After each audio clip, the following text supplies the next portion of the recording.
Allah göstərməsin, yəni batmalar, boğulmalar çox olur. Uşaqlar, azyaşlılar çaylarda, kanallarda, bələd olmadıqları yerlərdə çimirlər. Bu da ki, əlbəttə ki, sonunda gözlənilməz faciələrə gətirib çıxardır.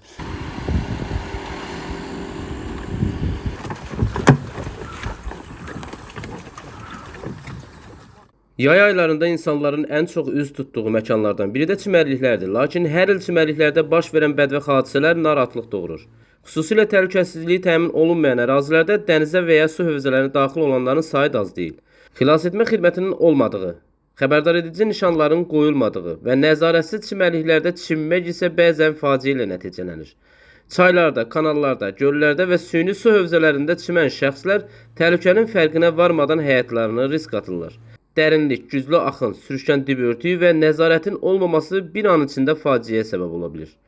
Mütəxəssislər vətəndaşlara yalnız təhlükəsizliyi təmin olunmuş çimərliklərdən və çimmək üçün nəzərdə tutulmuş ərazilərdən istifadə etməyi tövsiyə edirlər. Valideynlərə isə uşaqları nəzarətsiz buraxmamaq və təhlükəli su hövzələrinə yaxın buraxmamaq barədə xəbərdarlıq edilir. Bilmədikləri, bələd olmadıqları yerlərdə ümumiyyətlə üzməsinlər, dərin sulardan biraz çəkinsinlər. Axar suda çimmək ümumiyyətlə biraz çətindir.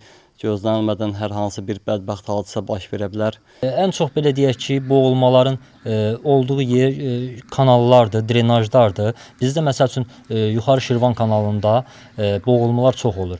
Yəni düzdür, çimərlik olmayan yerlərdə, yəni yazılıb da hər yerə yazılıb ki, yəni çimərlik, yəni çimmək qadağandır. Yəni bu cür məsələlərə diqqətlə yanaşsalar daha yaxşı olar ki, təhlükədən uzaq olarlar. Unutmayaq ki, sadə təhlükəsizlik qaydalarına əməl etmək bir insan həyatını xilas edə bilər. Yay istirahətinin faciə ilə nəticələnməməsi hər kəsin məsuliyyətli davranışından asılıdır. Nizami Rəsulov, Aqil Əsədov, Əlbar Əsgərov, xüsusi olaraq Dinaz TV üçün.